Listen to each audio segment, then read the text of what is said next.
आदरणीय सभापति जी, हमारी कोशिश रही है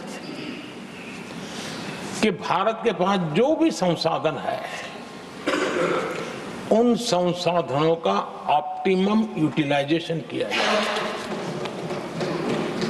भारत के पास जो समय है उस समय का भी बर्बादी से बचा करके पल पल का उपयोग देश की प्रगति के लिए, जन सामान्य के कल्याण के लिए,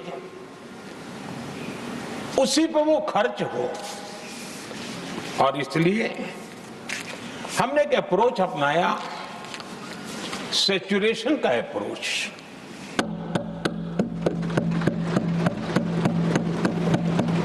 पैर उतने ही लंबे करने जितनी चद्दर हो, लेकिन जो योजना बने, जिनके लिए वो योजना बने, उनको वो 100% उसका बेनिफिट होना चाहिए। किसी को दिया, किसी को नहीं दिया, किसी को लटका करके रखा और उसको हमेशा प्रताड़ित करते रखना और उसको निराशा की गर्त में धकेल देना, उन सिचुएशन से हमने बाहर आकर के सैचुरेशन अप्रोच की ओर हमारे काम को आगे बढ़ाया है। बीते दशक में हमने हर स्तर पर सबका साथ, सबका विकास की भावना को जमीन पर उतारा है और वो आज देश में जिस प्रकार से बदलाव नजर आ रहा है, फल के रूप में हम अनुभव करने लगे हैं। हमारे गवर्नेंस का भी मूल मंत्र यही रहा है, सबका साथ, सबका विकास। हमारी ही सरकार ने SC, ST एक्ट को मजबूत बनाकर दलित और आदिवासी समाज के सम्मान और उनके सुरक्षा के संबंध में अपनी प्रतिबद्धता भी दिखाई और हमने उसको बढ़ाया।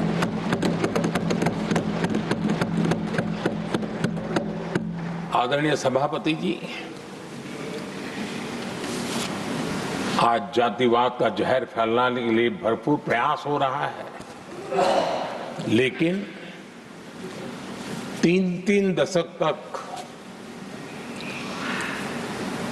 दोनों सदन के OBC MPs और सभी दलों के OBC MPs सरकारों से मांग करते रहे थे कि OBC आयोग को संवैधानिक दर्जा दिया जाए। ठुकरा दिया गया, इनकार किया गया,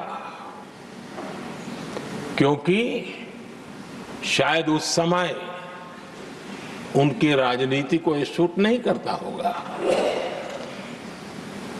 क्योंकि तुष्टीकरण की राजनीति के और फैमिली फर्स्ट की राजनीति में जब वो बैठेगा तब तक वो चर्चा तक के हित में भी नहीं आता है। आदरणीय सभापति जी,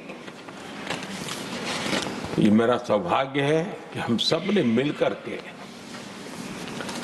3 दशक से मेरे OBC समाज ने जिस बात के लिए मांगे की, आशाएं रखी, जिसको निराश करके रखा गया था, हमने आकर के इस आयोग को संवैधानिक दर्जा दिया।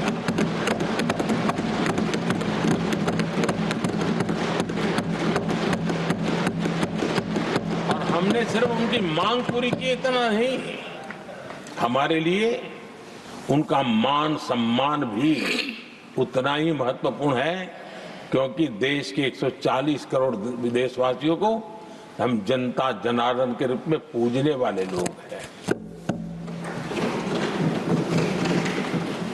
आदरणीय सभापति जी, हमारे देश में जब जब आरक्षण का विषय आया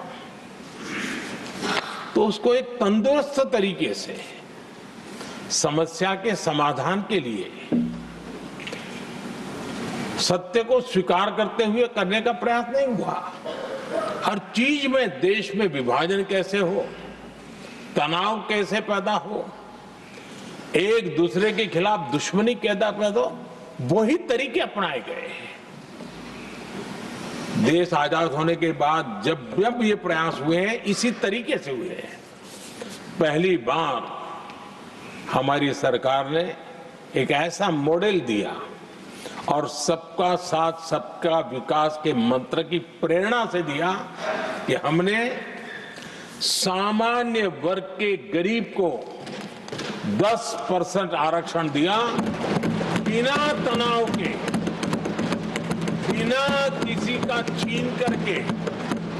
और जब ये निर्णय किया तो एससी समुदाय ने भी उसको स्वागत किया, एसटी समुदाय ने भी स्वागत किया, ओबीसी समुदाय ने भी स्वागत किया।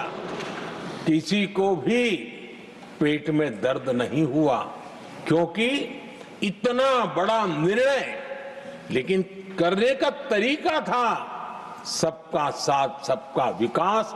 और तब जाकर के बहुत ही स्वस्थ शांत तरीके से पूरे राष्ट्र ने इस बात को स्वीकार किया।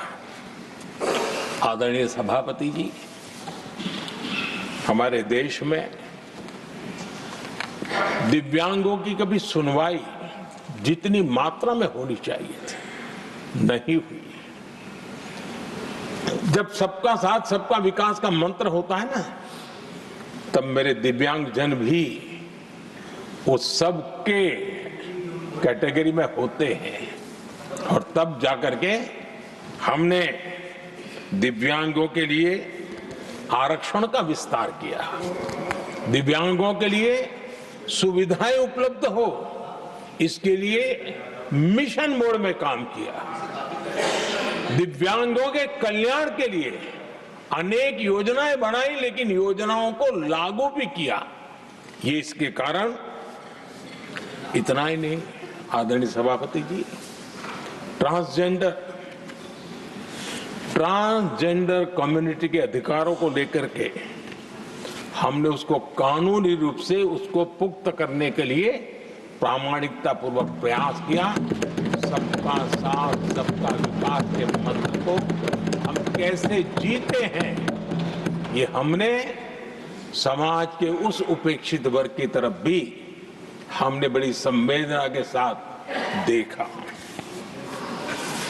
आदरणीय सभापति जी, भारत की विकास यात्रा में नारी शक्ति के योगदान को कोई नकार नहीं सकता, लेकिन उनको अगर अवसर मिले और वो नीति निर्धारण का हिस्सा बने तो देश की प्रगति में और गति आ सकती है।